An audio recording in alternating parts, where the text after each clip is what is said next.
Hola, ¿qué tal? ¿Cómo están? Buenas tardes. Han tardado más de lo deseable, pero ya tenemos presupuestos en la Junta de Comunidades para este año. Lo primero que hay que decir es que lo más deseable es que la aprobación de estos presupuestos desbloquee los miles de impago que la Junta sigue acumulando con proveedores y con administraciones. Es preciso que estos presupuestos den liquidez, que permitan de una vez a muchos ayuntamientos salir de dudas y que puedan saber estos ayuntamientos de cierto qué dinero van a tener para aplicar políticas sociales y de servicios que son de responsabilidad regional y que han tenido que cancelar o disminuir en los meses pasados. Lo segundo que apunta en estos presupuestos es una sorpresa muy agradable. La situación económica trágica hacía pensar que la bajada respecto a las cuentas del año anterior podía ser tremenda. Pero, sin embargo, las cuentas regionales solo se ajustan en 300 millones de euros, de los 8.616 millones del último presupuesto de Barreda a casi 8.300 de este de ahora de Cospedal. Ya lo digo, una bajada pequeña que ha sorprendido a todo el mundo, sobre todo porque la presidenta ha insistido en la fiabilidad de sus cuentas, en que los ingresos y los gastos previstos son realistas, y es curioso porque en 2011, con 8.600 millones, ya lo hemos dicho, el desfase, según la propia Cospedal, fue de 1.500 millones. Ojalá no se equivoquen ahora nuestros gestores. Y digo más, si de verdad el dinero que perdemos es solo este, Cospedal tiene margen suficiente para empezar a recuperar servicios y políticas sociales que llevaban meses sufriendo angustiosos recortes. Esto es 19 horas, comenzamos.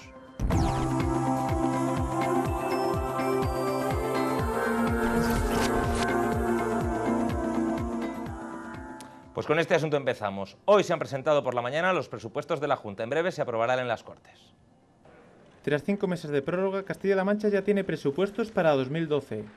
Las cuentas han sido presentadas este viernes por la propia presidenta autonómica, quien ha dicho que se trata de unos presupuestos elaborados para su cumplimiento y no pensando en réditos políticos. El valor de unos presupuestos públicos no viene dado por su apariencia de realidad, de ninguna manera. Viene dado por su grado de cumplimiento. Estos presupuestos son unos presupuestos para cumplirse y son unos presupuestos que ya les digo que este Gobierno tiene la voluntad completa de cumplir.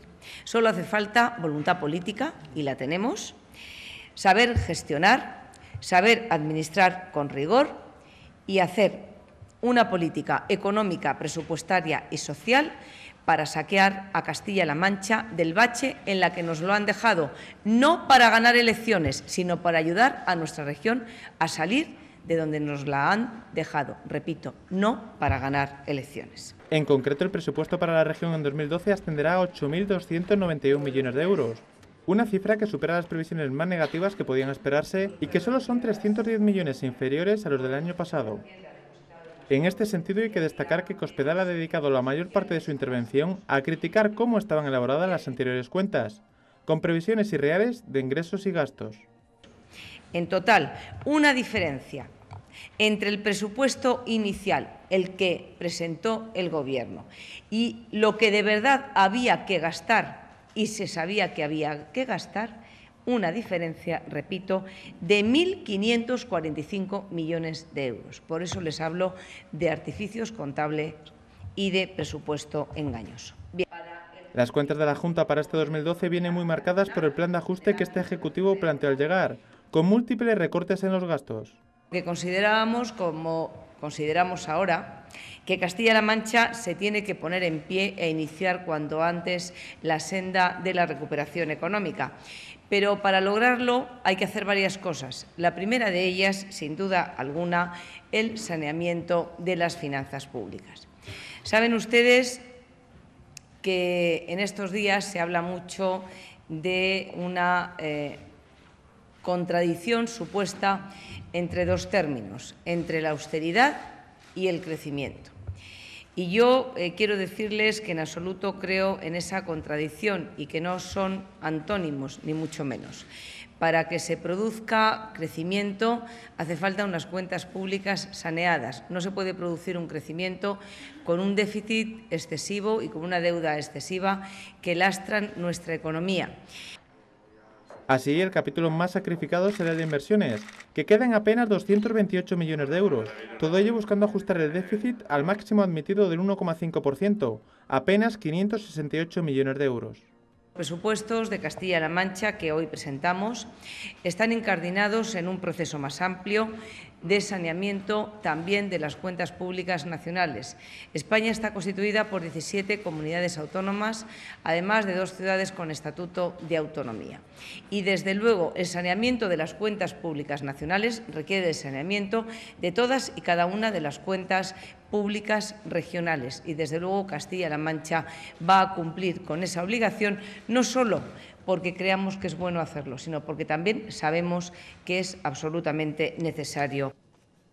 Pues desde la oposición socialista también han valorado hoy los presupuestos. Dicen que la extrema austeridad en el gasto va a dificultar mucho el crecimiento.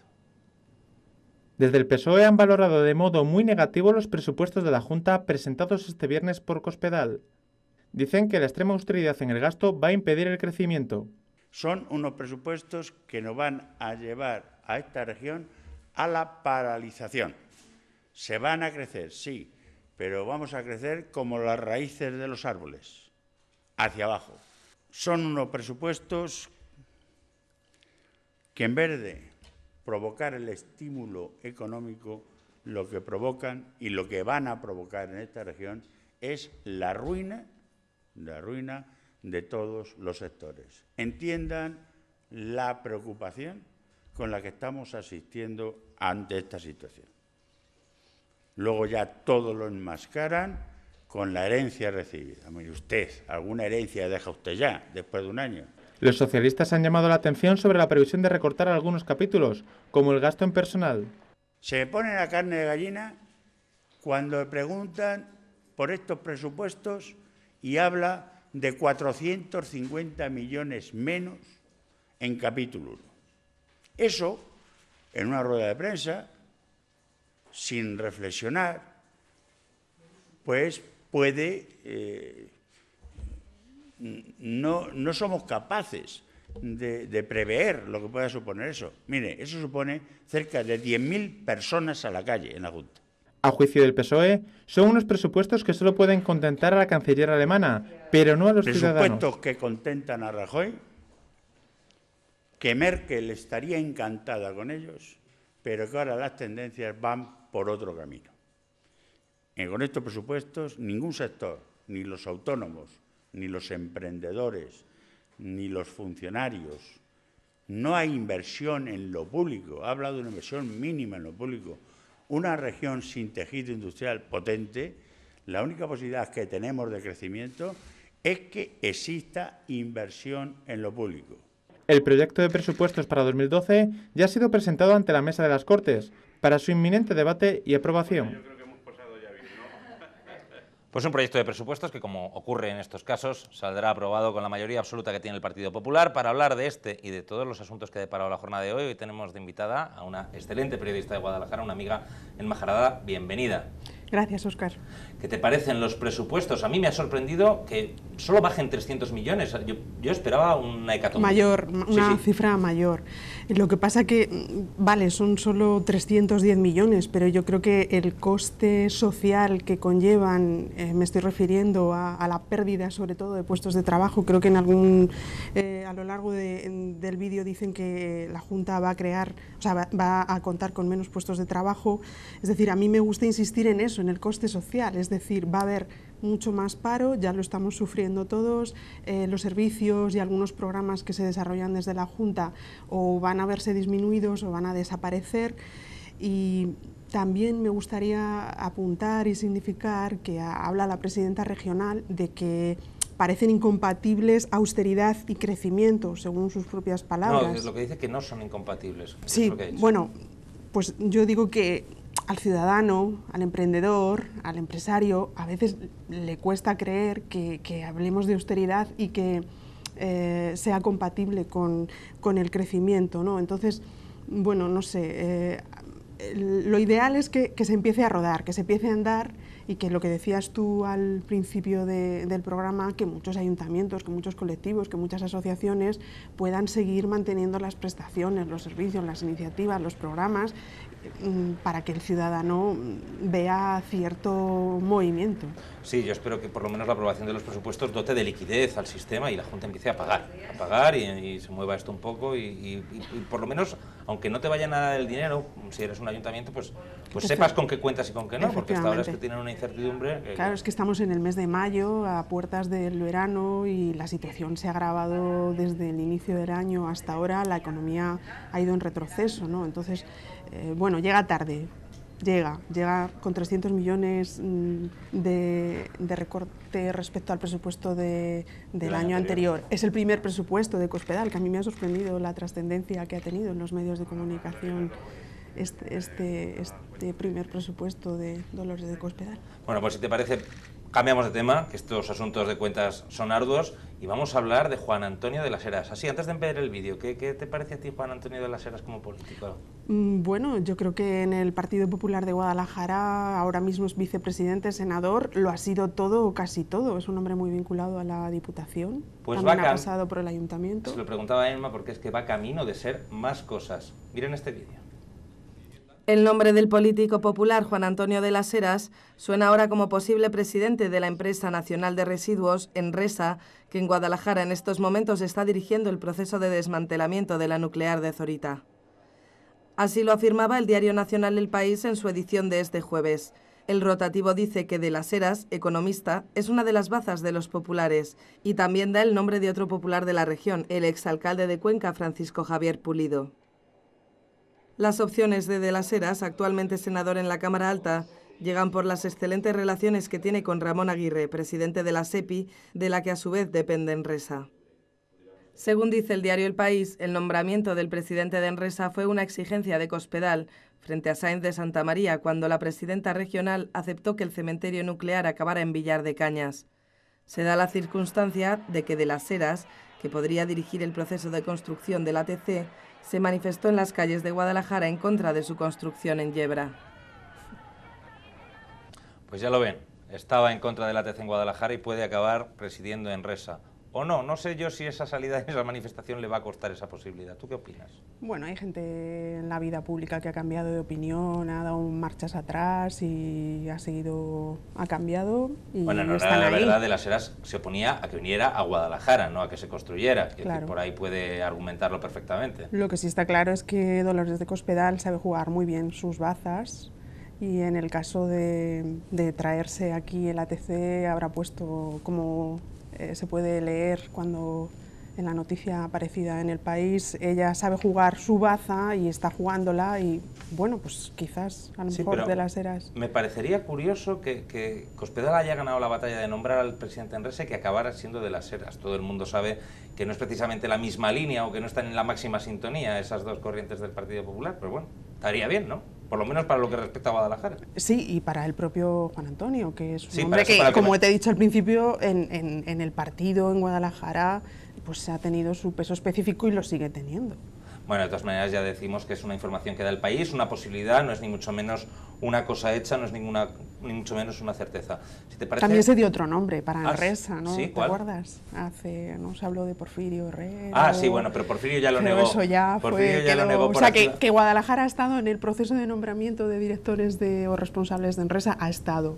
Lo que sí es cierto, se decía en la noticia, es que hay una sintonía muy clara, se llevan muy bien Ramón Aguirre, que ahora está frente de la SEPI, que es quien tiene la decisión última a fin de cuentas, y el propio de las Heras. Yo creo que ahí juega una baza importante, a ver si le sale. ¿Estará preparado de las Heras para presidir Enresa? Esperemos que sí, que sepa.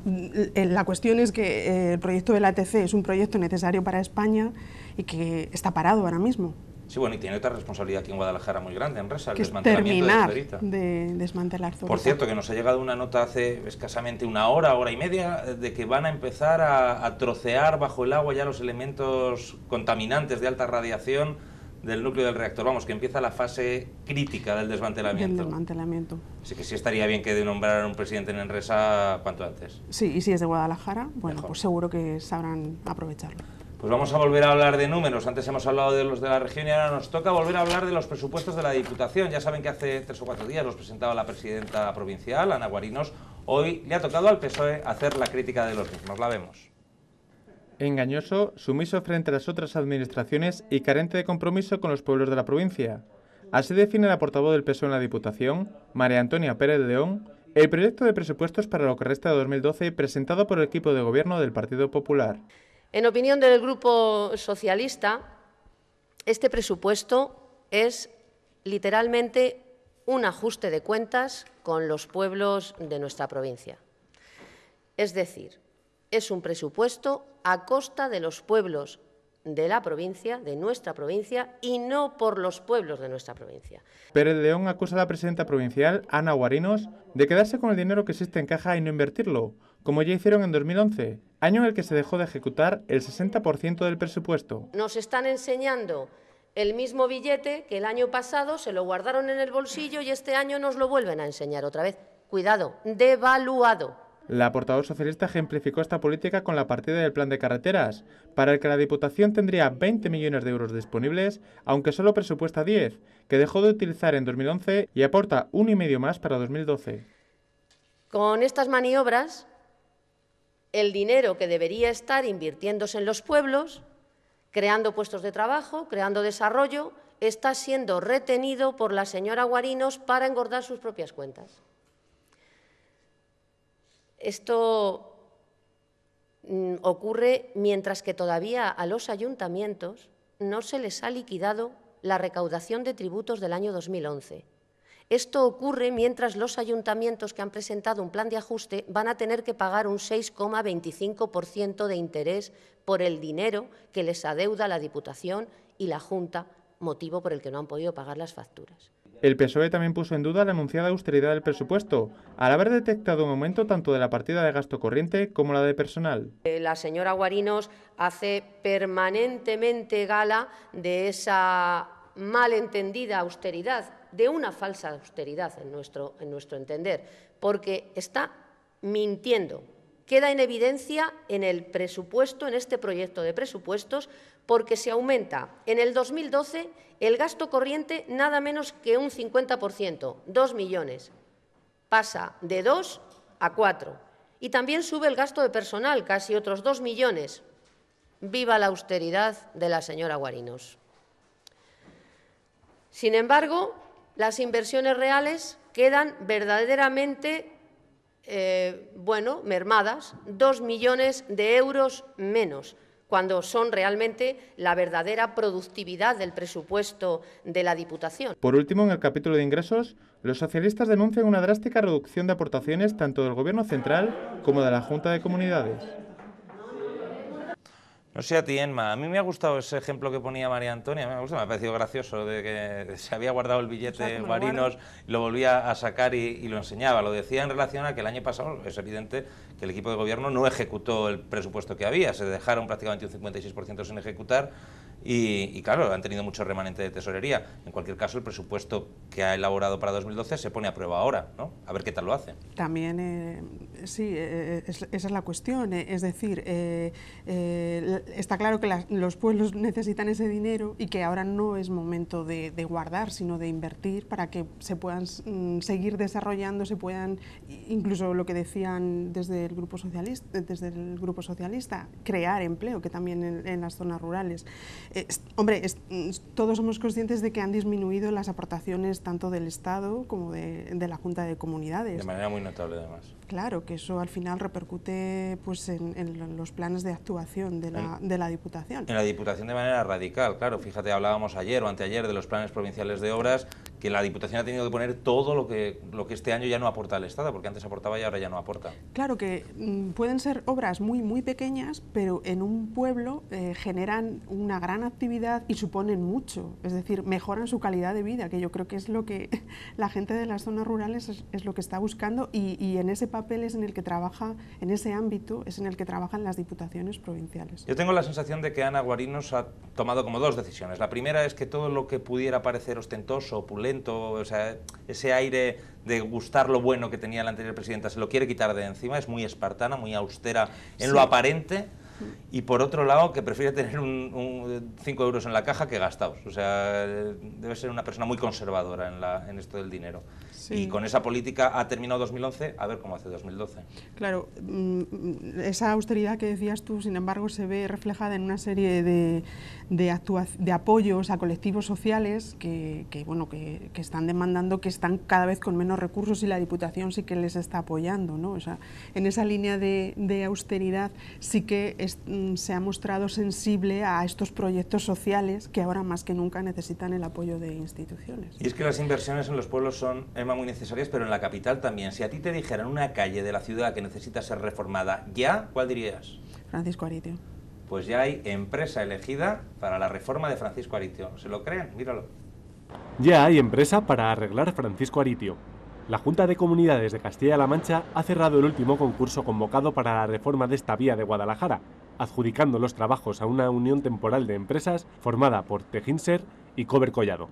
El esperado arreglo de Francisco Aritio, entre el Puente Árabe y el Nudo de los Faroles, costará finalmente mucho menos de lo previsto.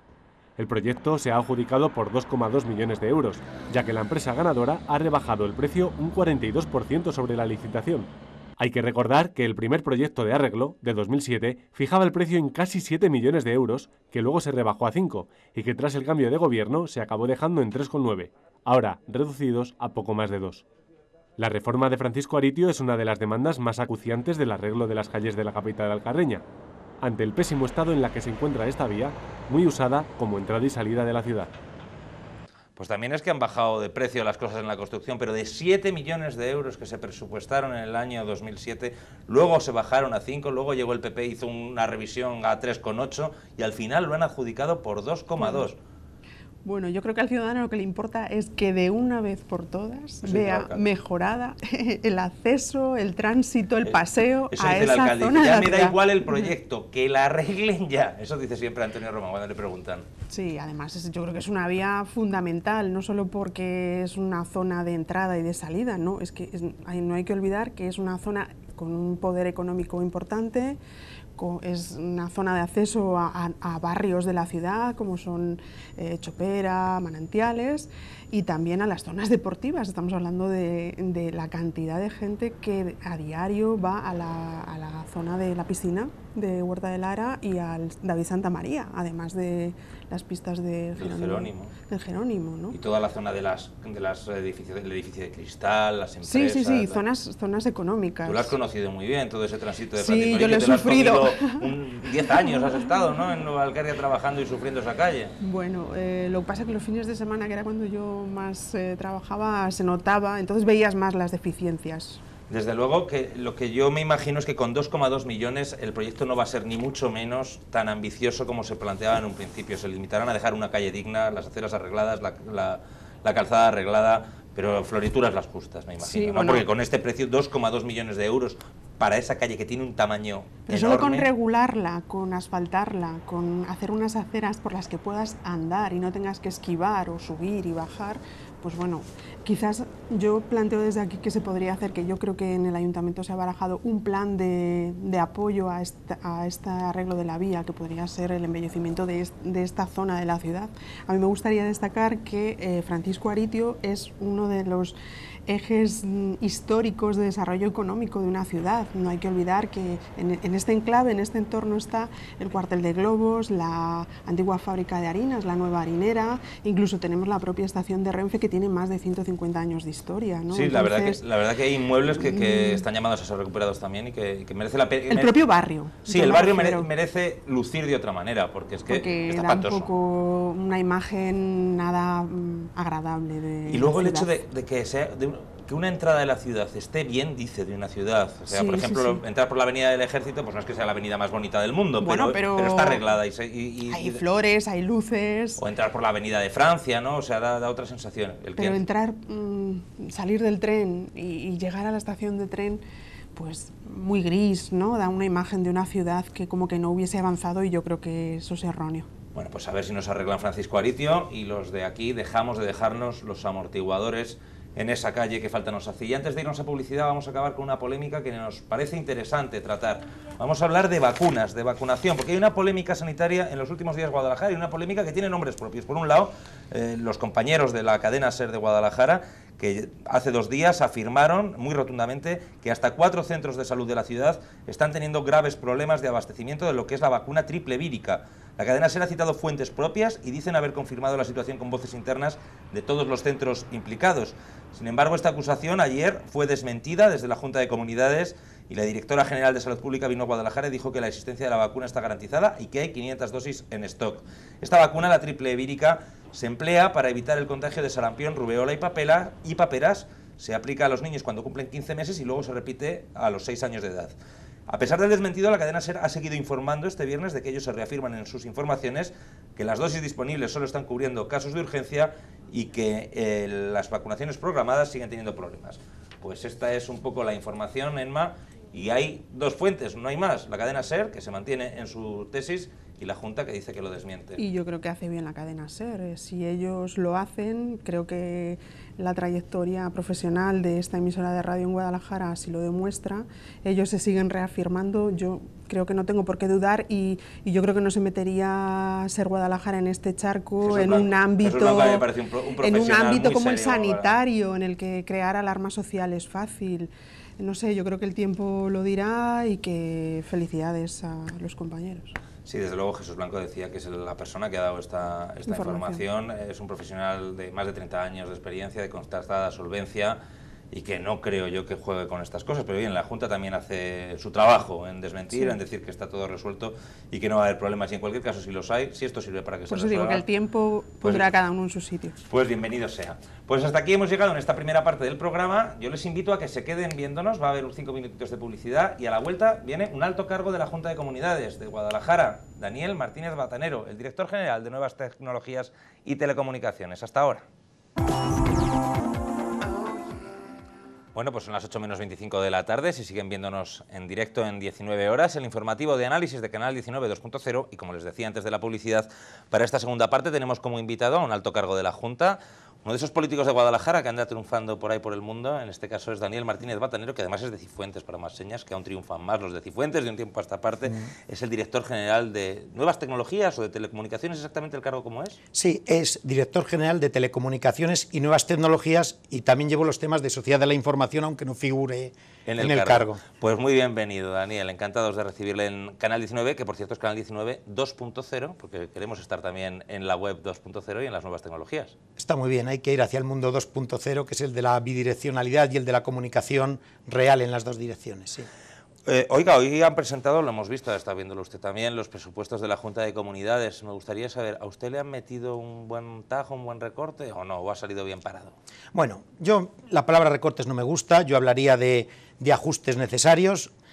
Antes mencionabas pues la cifra total del presupuesto de este año, 8.291 millones de euros, que es cierto que parece que es solo un 4% de reducción, pero tenemos que tener en cuenta el coste de la deuda. El presupuesto de este año tiene 367 millones solo del pago de intereses de la deuda, es decir, los castellano-manchegos vamos a pagar más de 1 millón de euros diarios solo de los intereses de la deuda. Si quitamos el efecto coste de la deuda y capital en el 2011 y el 2012, esa reducción no es de ese 4%, es una reducción de un 14%, que si a mí me ha afectado, pues más que a otros, lógicamente, es un presupuesto evidentemente de garantizar servicios sociales básicos. Entonces, de esa cifra total, este año el 85% va destinado a sanidad, educación y servicios sociales, que son 7 puntos más que en el presupuesto del año pasado.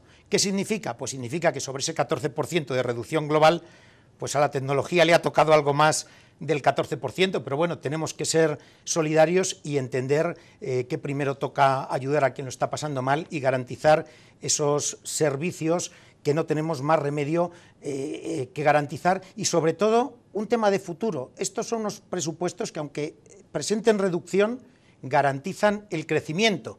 Ya hay alguien que puede pensar, ¿cómo se garantiza el crecimiento con austeridad?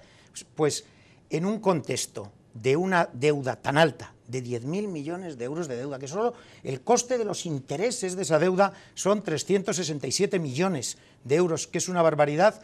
Austeridad más reformas es la única manera de tener credibilidad, de que la bola no siga creciendo, de que nos den financiación, de que nos den permiso para endeudarnos y gracias a eso precisamente poder invertir. Entonces, desgraciadamente, para invertir y para garantizar crecimiento futuro ahora mismo no hay más remedio que llegar a unos niveles de austeridad que son de quitar la grasa y a veces un poquito más que la grasa. Daniel, ayer en Guadalajara se trajo usted, me imagino que porque hace bien en traerse cosas a su tierra y porque apuesta por su tierra, lo cual le honra el día de Internet, el día de las telecomunicaciones, aprovechando el Día Mundial de Internet, se lo trajo aquí a Guadalajara. Me parece a mí que como primer paso para la celebración del Día de Castilla-La Mancha también en Guadalajara, ¿verdad? Hombre, yo me congratulo, pero evidentemente el director general de Nuevas Tecnologías, de Telecomunicaciones y Nuevas Tecnologías, ¿verdad?, no tiene ese poder de influir como para que el Día de la Región venga en Guadalajara, de lo cual en cambio estoy contentísimo. ¿Que va a venir? Hombre, pues sí, yo pienso que sí, va a venir.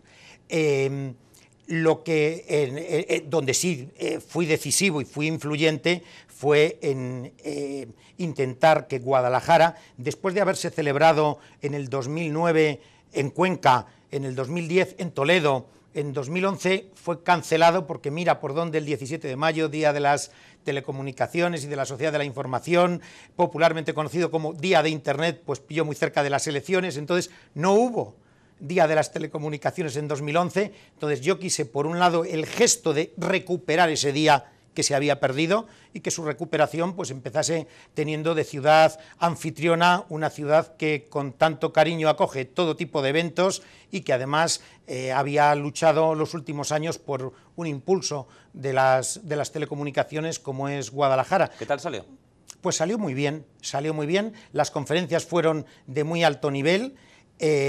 Aquí estuvieron el presidente de la Fundación Universidad de Alcalá de Henares, el director de la Politécnica de la Universidad de Castilla-La Mancha, dando charlas. Yo mismo tuve que dar una conferencia sobre la situación de las TIC en Castilla-La Mancha, que es una cosa sobre la que no había habido suficiente nivel de divulgación, vamos a decir, porque es bueno conocer la situación real, es bueno que se sepa dónde hay señal y dónde no la hay. No se me pierda, vamos a seguir por ahí. Ya que me habla de la situación de las TIC en Castilla-La Mancha, no me dé la charla de ayer porque se nos acaba el programa, pero hágame un titular o dos titulares. ¿Cómo está la situación? Radiografía de la situación de la implantación de las tecnologías de la información y la comunicación en la región. Pues hay mucho espacio para la mejora. Hay unos inconvenientes que son la dispersión geográfica, 15% de la superficie de la nación es Castilla-La Mancha, solo 5% de la población, o sea que somos 3 veces más dimensos que poblados, ¿verdad? La pirámide poblacional, en las zonas rurales pues tenemos mucha tercera edad y mayor exclusión digital, mayor dificultad de penetración de las nuevas tecnologías, y el nivel de renta, no tenemos el nivel de renta que Madrid, por tanto, una cosa es acceso y otra es uso, poderte pagar tu cuota de abonado, poderte pagar tu ADSL o poder elegir tener 20 o 30 megabits por segundo en vez de 2 megabits pagando mucho más. Esos son los inconvenientes. Pero lo cierto es que durante 2 décadas se han estado invirtiendo cantidades ingentes que, a mi juicio, aunque han sido muy útiles para la penetración de la sociedad de la información, no han sido suficientemente eficaces algunas de las medidas. Entonces, el hecho es, simplificando, que en convergencia de sociedad de la información, Castilla-La Mancha sigue 2011, el último índice de convergencia de sociedad de la información, en posición 15ª entre las 17 comunidades autónomas. Eso es descenso. Si miráramos la tabla del bueno, descenso. Sobre todo que en casi todo estamos los terceros o los cuartos por la cola, ¿verdad? En este caso solamente estarían peor que nosotros Cantabria y Extremadura. Andalucía, por ejemplo, los últimos años nos sobrepasó a Castilla-La Mancha. Emma. Y en este contexto regional, ¿cómo está Guadalajara y cómo la ve a corto plazo en este año? Bueno, Guadalajara, los que somos de aquí, ¿verdad?, conocemos muy bien la tierra, son 2 Guadalajaras. Si miro penetración de la ADSL, número de líneas por cada 100 habitantes, somos la provincia que más tiene de Castilla-La Mancha, pero bastante más que las otras 4 provincias, y por tanto estaríamos ya más parecido a Madrid, a Zaragoza y a Barcelona. Sin embargo, hay 2 Guadalajaras. Esto sucede en el corredor del Henares. Si miro, en cambio, por exclusión, ¿dónde no llega la banda ancha? ¿Dónde no llega la señal de telefonía móvil? Pues de los 270 núcleos poblacionales de Castilla-La Mancha, donde todavía núcleos poblacionales son códigos con población asentada, códigos INE, es distinto de municipio. Núcleos poblacionales totales en Castilla-La Mancha hay 1910, 500 y pico en Guadalajara. Pues de esos 500 todavía tenemos más de 100 donde no llega la banda ancha en condiciones o la señal de telefonía móvil. ¿Son esos sitios donde en los últimos años se han puesto esas antenas parabólicas para tratar de solucionar el problema? ¿Eso ha funcionado? No, las antenas parabólicas lo que daban es el famoso servicio universal, que eran 256 kilobits por segundo, que eso será banda ancha. Para mi hijo evidentemente no es banda ancha, es un cuarto de mega por segundo, y que recientemente se ha incrementado hasta 1 megabit. Eso es la solución satelital. La solución satelital es donde no hay manera de llegar, donde la orografía para los pocos habitantes hace que sean a lo mejor muchas decenas de miles de euros por habitante llevar la banda ancha ahí. No, esencialmente estamos hablando de banda ancha rural, que es tecnología WiMAX, que sería, bueno, pues como un wifi grande, un troncal inalámbrico que da banda ancha, que da 2 megas de bajada y media mega de subida, pero de alta calidad, mucha mayor calidad que la internet satelital. Eso es lo que esencialmente se está poniendo, y luego ya sabéis que el 3G en los sitios donde está bien instalado está dando más de 7 megabits por segundo de banda ancha, es decir que... Esa es la apuesta para una provincia como Guadalajara, sí, repetidores 3G. Sí, repetidores 3G, que es que además hay un tema muy importante que hay gente que desconoce. Una parte importante de la infraestructura, de las torres y hasta de parte del cableado y de los aparatos de telecomunicaciones valen para el 4G. Y con el 4G, es decir, sobre la inversión ya realizada, añadiendo un poco de inversión adicional, los operadores serán capaces de ofrecernos entre 30 y 100 megabits por segundo inalámbrico, que es más de lo que ahora nos dan por el ADSL. Es decir, habrá soluciones inalámbricas que serán auténticas autopistas de la información, y donde la inversión que estamos haciendo ahora mismo en esta red WiMAX, una parte muy importante será reutilizada, que son pues las torres, los cables, las acometidas eléctricas, que son carísimas. Pues ¿por dónde están las torres, verdad? Están en esos sitios altos, inaccesibles, normalmente hay problemas también a veces medioambientales, hay problemas para conseguir, sobre todo las acometidas, todo eso ya queda hecho. Por tanto, el ofrecer banda ancha de más calidad y capacidad se podrá hacer con inversiones menores. En una provincia como Guadalajara, sobre todo las zonas que tenemos más expuestas al turismo rural, o también a que teletrabaje gente que requiere un nivel especial de concentración y demás, la solución ideal, lo has dicho muy bien, Óscar, es la inalámbrica. ¿Y usted cree que van a tener futuro los pueblos con una torre, una solución inalámbrica y con la escuela rural cerrada? Bueno, para mí son dos cosas distintas, el tema de la educación y la masa crítica que permite hacer sostenible el modelo, y otra cosa es donde un cincuentón alemán que se dedica a traducir manuales de electrodomésticos del alemán al español, de todo lo que fabrican la Philips, la EG y demás, donde decide irse a trabajar. Y tenemos que en pueblos de la arquitectura negra se nos han establecido ese tipo de personas, y son a veces hasta business angels del entorno. Pero no puede, bueno, cincuentón ya no, pero si fuera treintentón, pues a lo mejor no puede tener hijos, porque le van a cerrar ustedes la escuela rural en un montón de pueblos de aquí de Guadalajara. Yo no sé si por un lado incentivan una situación y por otro lado la desincentivan, si no nos encontramos con un problema. Hay que ir hacia modelos sostenibles, y son necesarios un mínimo de alumnos, y luego hay discusiones sobre el modelo, Dice, ¿qué es mejor, hacer al niño ir al pueblo que está a 15 kilómetros, o es mejor que estén 5 niños, uno de 9 años y otro de 13, revueltos en la misma escuela con un solo profesor? O sea, ahí hay una parte del modelo que los propios teóricos de la pedagogía discuten cuál es la idoneidad. En mis tiempos, yo con 9 años estaba ya interno en el diocesano, porque se suponía que estudiar en Guadalajara era mejor que estudiar en Cifuentes.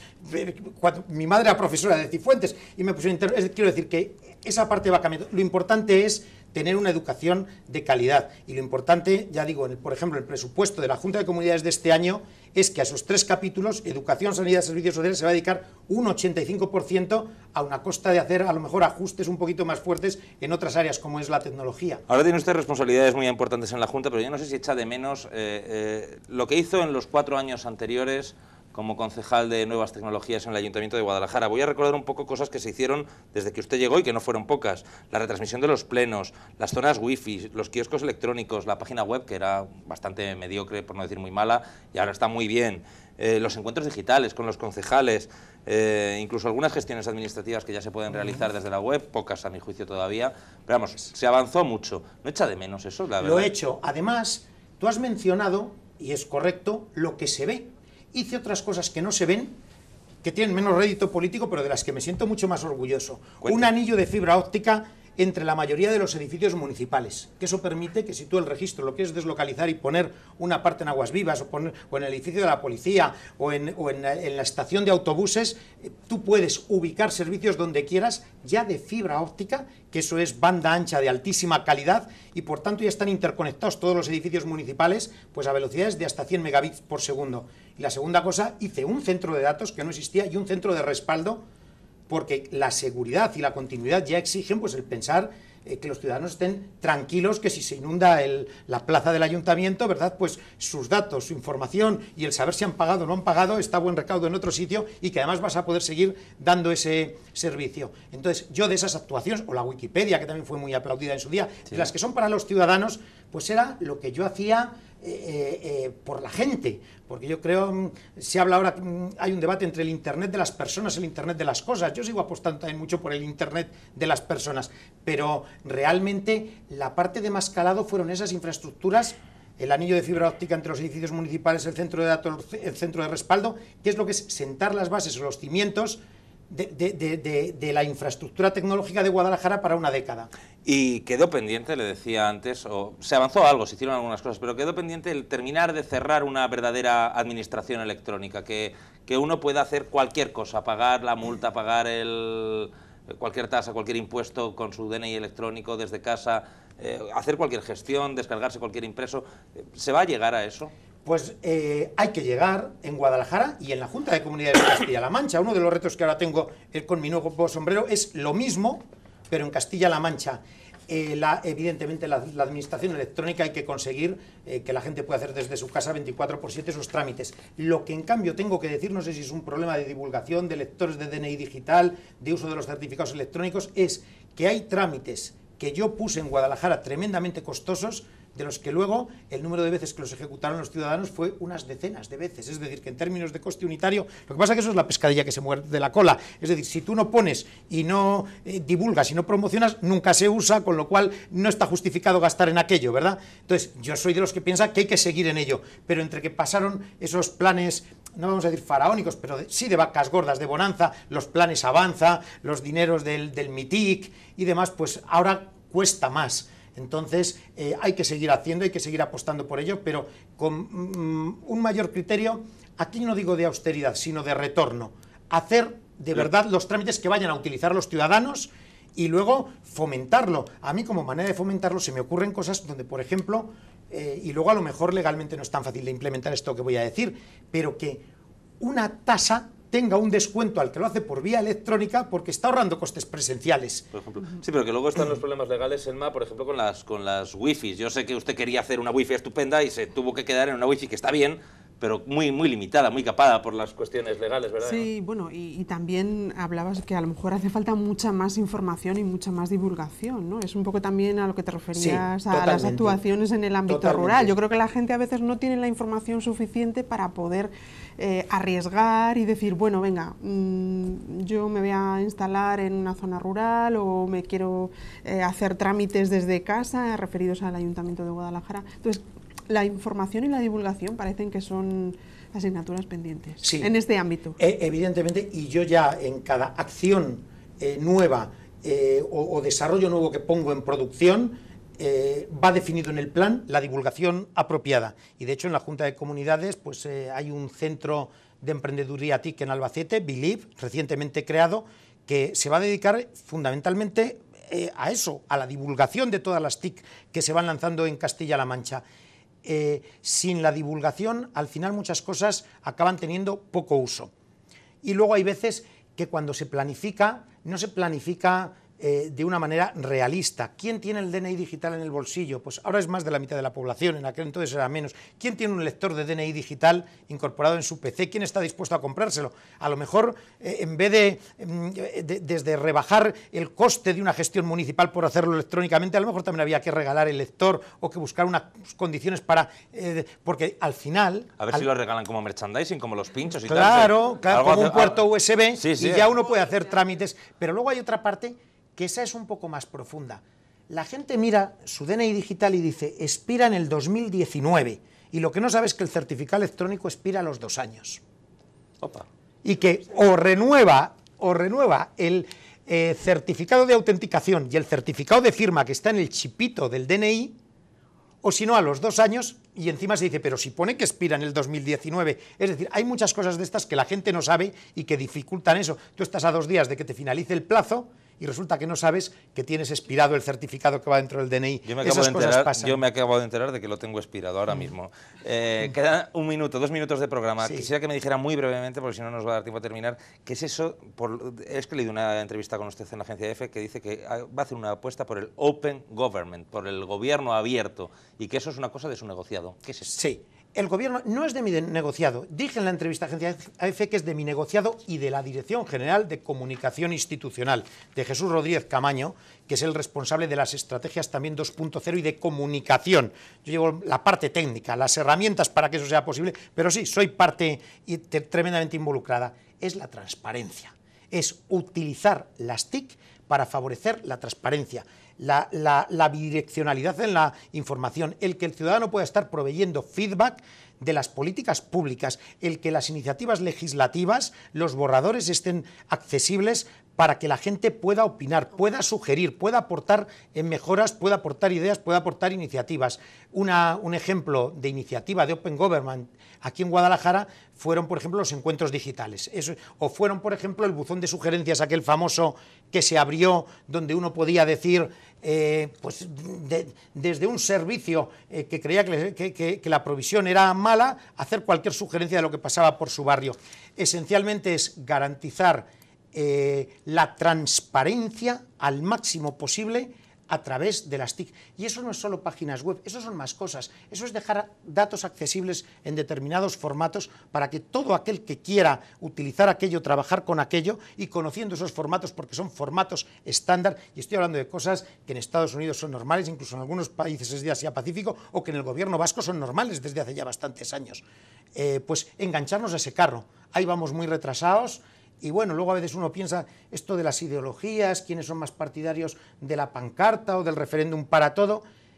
En el tema de la transparencia en red y en el tema de utilizar las TIC para que el ciudadano pueda realmente participar, yo en eso no me siento con ningún tipo de complejo por estar enmarcado en el partido y en la ideología que represento, sino todo lo contrario. Emma, no hay tiempo, perdona que te haya cortado la pregunta. Eso sí, muchísimas gracias por haberme acompañado este viernes, por haberme acompañado en este nuevo edición de 19 horas. Y a usted, Daniel, que tenga mucha suerte en ese camino de hacer de la Junta una Junta 2.0, que le vaya muy bien en estos 3 años que le quedan de mandato y que bueno, siga trayendo muchas cosas para Guadalajara. Gracias por haber venido. Gracias a vosotros, y lo que espero es que Canal 19 2.0 tenga también todo tipo de éxitos. Pues muchas gracias. Ya ustedes ya lo saben, mañana sábado no estamos, pero de lunes a viernes sí que tienen una cita con el análisis de la actualidad aquí en 19 horas, el informativo de Canal 19 2.0. Nos vemos.